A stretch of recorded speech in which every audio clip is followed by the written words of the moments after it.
How beneficial is it to get 2 games worth of video to look at today? Pretty good for us. A lot of positives, a lot of things we can clean up, and I actually like our only 4-game schedule instead of 6 like some other people have. And the way it's laid out, 2 and 3 nights, so we can have a week of practice in between the games. It's good to reiterate some points and work on the things that we could have done better in both games. Some of the stuff you've had Reed doing, moving without the ball, setting screens, is there more put in the offense because that suits him so well, or is it, no, that's just the job? I would say personnel dictates some of the things you want to run, and for us, we talked about him being a guy that's very complimentary on or off ball, capable of those things, and so the shooting threat and the IQ, you can plug him into certain areas right away. We want all of our wings to be able to initiate offense, so wings and guards, be screeners, be rollers, be poppers, and all those things. And so the more those guys can do that, the more layers we can add to the offense. And so Reed has picked that up pretty quickly. How do you think Tari looked in his return, and how was he looked out here in practice? He looked antsy. He looked anxious, like he wanted to be out there, and it's been a while, and so everything felt like it was going 100 miles an hour for him. And so a little bit rusty there, but the intangibles and things he brings, Tari's the least of my worries as far as that. It's more just getting up the game speed, and looked like he was excited to play overly. After that 2-game trip and having a chance to look at it on film, what did you take away about what you guys were able to accomplish while you were there? Playing at a certain pace, dictates you to think a little bit more. We don't just want to be helter-skelter. We want to have the attention on some of the things we want to do as far as spacing-wise and getting those shots that we like. So some new concepts to some guys, a little bit more with the spacing. Instead of 5 out like last year, we want more 4 out with the guy in the dunker a little bit there. And so those things take some time.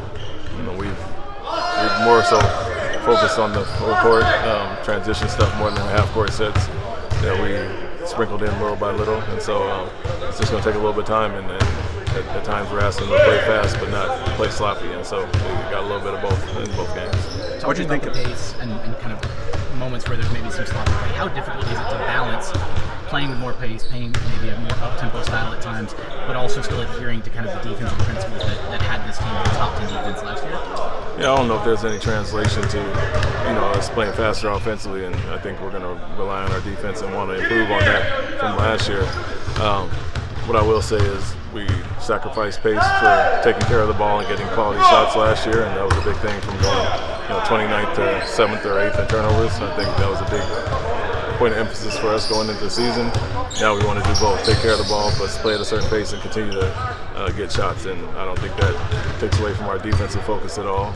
We'll continue to stress that and understand that everything starts at the stop, and then we can go on an offensive run like that. Do you plan on for these last 2 games to have everybody available and kind of use it as a dress rehearsal? Since there are 2 and 3 nights, I would say probably some guys won't be available for both again. It's just like last game, guys coming off injury, we'll be cautious with those guys, but we won't sit guys just to sit. We'll play most of our guys, and the guys that can't go in the first or second game, we'll sit those guys out. What changes for men when he starts at point guard, and what did you think of how that went the other night? I think the thinking, that's a big part of it. You're now initiating for everybody as opposed to being off ball and kind of just playing. So nothing changed as far as him rebounding and pushing and the transition stuff. But being the floor general out there, having to get guys into sets off of dead balls or makes or free throws, that's a little bit different thought process of getting guys into their spot. So as he should, we talked about today, he has to know every position, being a point guard, but also the fact that he can play 2-3-4 as well. So for him, it's just slowing down a little bit when he's not in transition and understanding the shots we want to get from certain guys.